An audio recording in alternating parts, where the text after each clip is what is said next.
Hello. Welcome back to the channel for all of my new subscribers and those of you that have been following the journey and are already a part of the At Home with Vicky fam. Guys, today we are out here moving and shaking.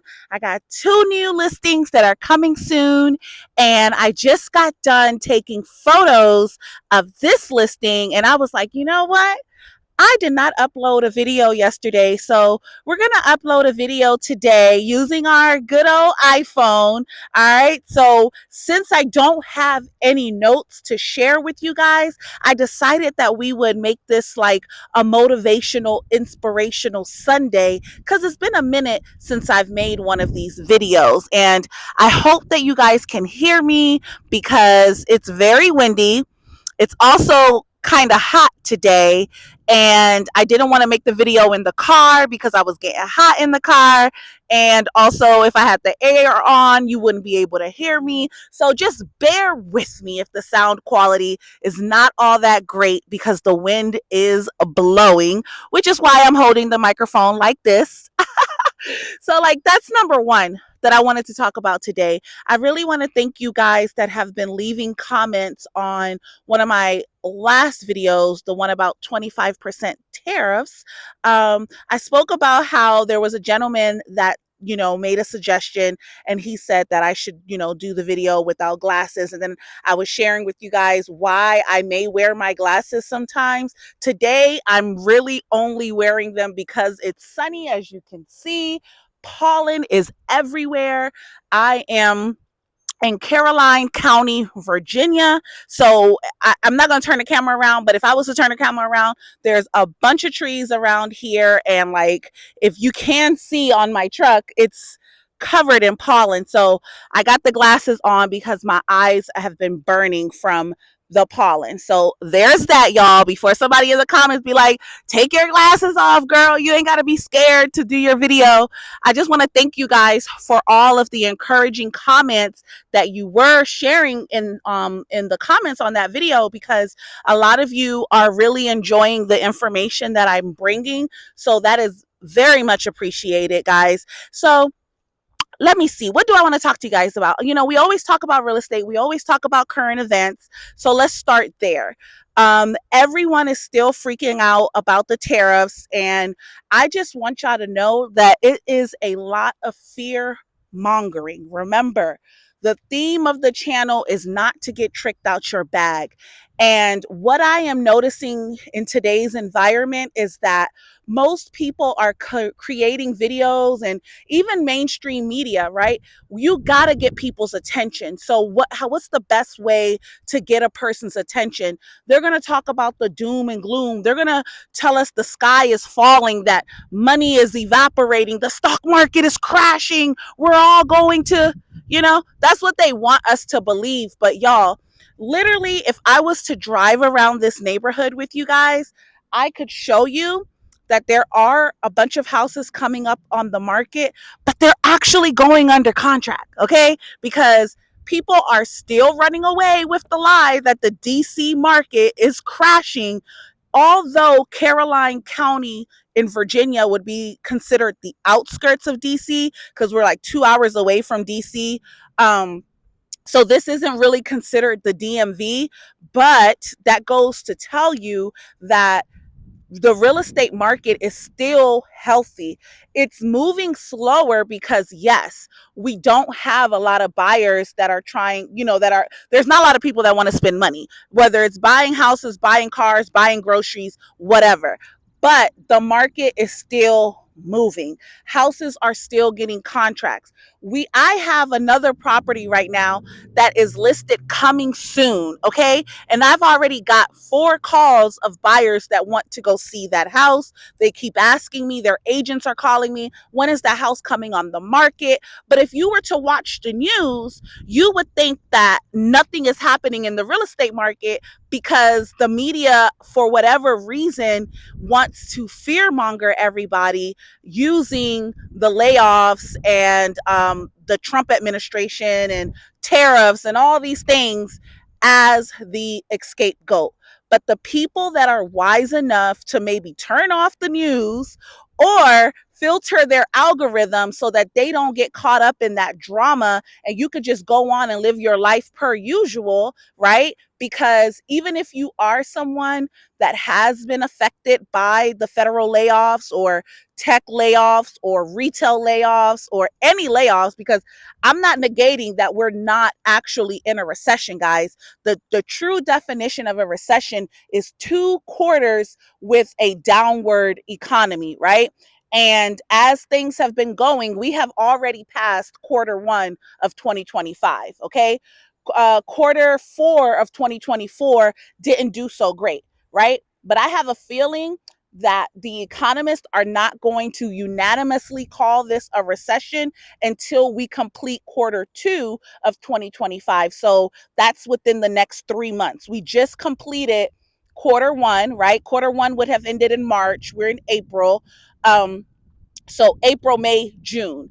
If the markets are still down in June, if they are still firing people in June, now we can comfortably say that we are in a recession for 2025, right? There may be some people that are using data from 2024 and pre Trump administration or whatever, but that's not an accurate read of what's happening because, like I told y'all, we have to give this some time. There were 70 to 80,000 federal workers that did take the buyout. So no, they're not going to lose their house right now. The people that are putting their houses on the market would have already put their house on the market because spring and summer is when people start putting their houses on the market. So I want to make sure that y'all don't get tripped up because I am constantly seeing a lot of clickbait type content making people think that the real estate market is crashing in the DMV, and it's just not. Okay. We, depending the closer you are to the city, you may very well be in a competitive market. Number one, we have more buyers than we do inventory. Okay. So there, I can only speak for DC, Maryland, and Virginia. All right. I know that Florida looks bad. California, some parts of Cali look bad, but I'm talking about DC, Maryland, and Virginia for those of you that are watching in this area. Now, for those of you that are not watching in this area, if you don't know and if you haven't paid attention to trends, depending on how old you are, there is always a recession, there is always a downturn in the market.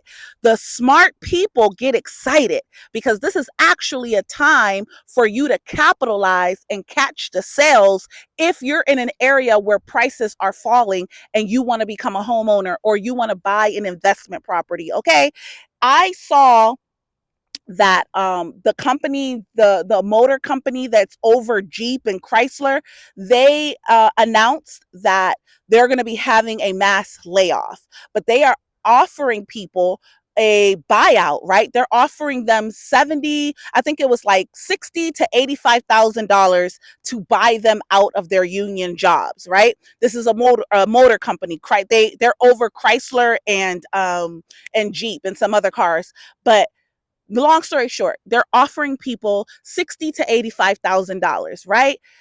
If you are smart enough or blessed enough to get a buyout, you should be looking at that like a reset. Someone is giving you money to reset your life, right? There will be people that will say, "Oh, why would you take the buyout? What you're going to do after the $60 and $85,000 is gone?"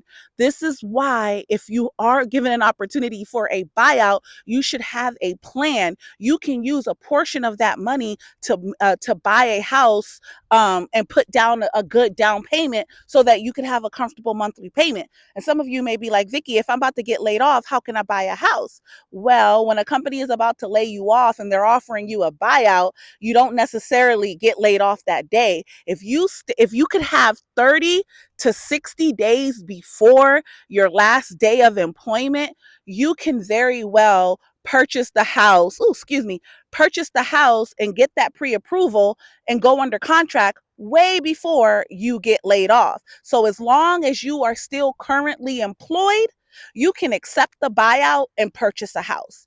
And if the money that they're offering you is going to be paid out over a period of time, then you should be looking for down payment assistance programs. You should be purchasing in areas like where I am today that are rural, that are zoned rural. They qualify for the USDA loan. Y'all keep noticing that I keep telling about y'all. I keep telling y'all about this USDA, okay? Because that's a no money down that everybody could qualify for, right? And if you are a veteran and you're offered a buyout, take the buyout and use your VA home loan to purchase a home, right? Get some skin in the game. Take the buyout and start a business, guys. I want us to stay motivated and to keep our eyes on the prize, because life is not going to stop just because the market is crashing. Okay, that is a lie from the pit of HE double hockey sticks. Okay, the media will make you believe that, oh my God, the sky is falling, but the rich only get richer during a recession. And you want to know why they get richer? Is because they are financially educated. Okay, so if you're like, dang, Vicky, well, I don't have no money right now, so what do you expect me to do? I expect you to get some education. Okay, I expect you to go and look for education opportunities in your area. There is a website called 211.org, right? You can also dial 211 on your phone, and that is, it's going to be an operator, and 211 is like a helpline. They help you with government assistance. They help you with if you need any type of mental health, and they can also help you find educational grants if you want to further your education or you want to pick up a new trade. Okay, so in this moment, if you're someone who may not have it financially, try to get some free education at your local community college. Go on workforce.org in your county, in your state. There are all types of resources. People think that public services are only for the poor. That's not true. Your county, I bet you'll be surprised to find out that there is a bunch of free programs available to you. Okay, you should be educating yourself in tech and AI and the medical field. You should be looking into agriculture. Like, go on Google, go on Chat GPT, and find out what are going to be the top 5 industries to get into going forward. Pick one that resonates the most with you, and then try to go and get yourself some education, get yourself some certifications, so that you can position yourself to be hireable. Okay, so that someone is going to want to hire you because you got your certification, you got your degree, right? And you can get it for free.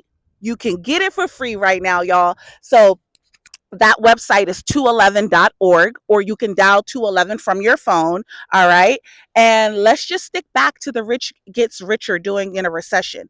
If the rich gets richer during a recession is a true indeed fact, why would the average American allow the media to have you running around with your head cut off, thinking that you have to sell off all of your belongings and crawl into a hole, if the rich don't do that?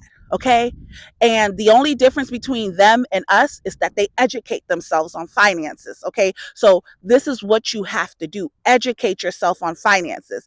There is also grants that are provided by banks like Bank of America that have funds allocated to help people of color purchase homes. All right. So you can get as much as 25,000 or more working with Bank of America and their neighborhood redevelopment program. I'm not exactly sure the name of the program, but I'll make sure to do some research on that, and I'll have it in the community post. So if you have not checked the community post on my page, go on over there and check the community post. If you are not subscribed to the channel, this is your moment to subscribe to the channel, because I'm going to bring y'all the money. I'm going to bring y'all the money. I'm going to bring y'all the strategy. Remember, we keep it all about real estate over here, but because people are always going to need a place to live.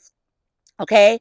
And even though interest rates have come down, prices are coming down in some areas, it's still an affordability crisis. So if you're new here, one thing that I have been telling everybody is that, let's say your lender pre-approves you for 500,000, you may not want to purchase a home over 420. maybe even 380 if you can find what you want at that price. Remember, your first home does not have to be the mansion off of Fresh Prince of Bel-Air, okay? That's why a lot of people get tricked out the bag and never get into the real estate game, because their ego and their expectation doesn't match their wallet. We don't want to go into this season being house poor, okay? Owning a piece of property in an area that is going to grow, in an area that is going to show appreciation. If you could find $100,000 property, if it, make sure it has at least 2 bedrooms. I'm going to tell you, as a realtor, you want to buy a property with 2 bedrooms or more, okay? And 2 bathrooms or more, okay? Find a property that is going to get you the lowest monthly mortgage payment possible. Hold on to that property. Allow it to grow in equity. Okay. And once it has grown in equity, if you would like to get into the landlord game, you could then take the equity from your home and purchase another house, another nice little condo or nice little 2, 3 bedroom home to use as a rental. All right. That's something that people do. It's called the Burr method. Look it up. I don't have my phone with me to do the research for you on today's video, but I'm dropping nuggets for those of you that are coming across this video, because as you know, the YouTube algorithm is very, very intelligent. So that's another reason why I stopped putting descriptions, a lot of descriptions in my description box, because I want to allow the algorithm to push my videos out to as many people as possible. So I try my best to just not do a lot of hashtagging and a lot of typing of words, and let the algorithm figure out who needs to be watching my videos. But I know that the people that are watching my videos, you guys are people that are trying to become financially educated. You are trying to buy a house. Maybe you already own a house and you just want to know what's happening in the real estate market, or you're concerned about the economy. How do I prepare myself? What do I do? Right? I want you to know to stay calm and just look for the opportunities. Don't be afraid to ask for help. Don't be afraid to pick up the phone and call a lender and just have a conversation about what you want to do, right? Because a lot of people that want to buy a house, they haven't even spoken to a realtor or a lender, okay? And funny enough, I was one of those people. I was just helping everyone else buy a house, buy a house, buy a house, and I was renting. Okay. I did not buy my first home until, what year was that? I didn't buy my first home until 2019. All right. I had been a realtor for 12 years because I got my license in 2004. And I didn't, well, I was only 21 back then, but even still, had I had the knowledge that I have today, I would have bought a house out the gate. Okay. I had an opportunity to buy a house at 27 and I chickened out, right? I chickened out because I was around a bunch of low vibrational people. That's something else. Okay. I know that some of you are around a lot of poor minded people, and that's why you're not able to make the financial plays that you should be making, right? Because if I would have positioned myself around more entrepreneurs, more homeowners, people that could guide me when I was in my early 20s, I would have already had at least 3 homes by now. Okay. Because I am about to be 43 years old. Okay. So I had a long time to build up my real estate portfolio, and I actually missed that boat. So what am I doing? Passionately, I'm bringing you guys these videos because I want to make sure that the generation after me knows that they are able to be homeowners. It's not as complicated as you think. Nobody is going to feel bothered because you pick up the phone and ask a question. If you come across a creator that does not have time to answer your question, don't be mad at them. You know, don't, because I know that happened to me one time. There was a gentleman, he reached out to me. I gave him some information, and then he reached out, he reached out to me again, but when he reached out to me, I wasn't feeling well. I did not respond to him. and he just started sending me like all these negative comments and da da da. So I had to block him, right? It was not that I did not want to help him, right? But in the moment that he reached out, I was not feeling good. And instead of him giving me time to respond, he just like, crashed out on me. Don't be that person, okay? But if you reach out to someone for help and they don't help you or they don't give you the answer that you're looking for, call someone else. Call someone else. When I was coming up, we didn't have all this free information like you guys have today. There weren't thousands of realtors making free educational videos for me to learn from when I was 21 years old. I had to learn the old school way, reading books, okay? Reading books and our good friend Google. We didn't even have Chat GPT. All right. I am a very older millennial. So I came up in a time where we had to go to the library. We used Google because Google was like the biggest thing, like how everyone is excited about Chat GPT and AI. That's how we were with Google. But Google is not as intelligent as AI. Okay. So you guys have so much more at your fingertips that I want you to know that it's okay to reach out for help. Use AI to help you get what you need to become a homeowner or to become an investor. Just ask AI, what do I need to know to purchase a home in 2025? Okay. I will make that video on our next video. But if you are serious and you already have Chat GPT, ask, what do I need to know to purchase a home in 2025? What are some reputable lenders in my area? And tell Chat GPT what your area is that I could speak with to help me start the process of getting a pre-approval. And I promise y'all, Chat GPT gonna give you the tea. All right. Well, thank you guys so much for joining me, and I can't wait to make another video. Okay. And if this video inspired you, subscribe, y'all. Come on, we're still on a journey to getting monetized. I need y'all to subscribe and interact with me so that I can get monetized. All right. Till we meet again. Bye.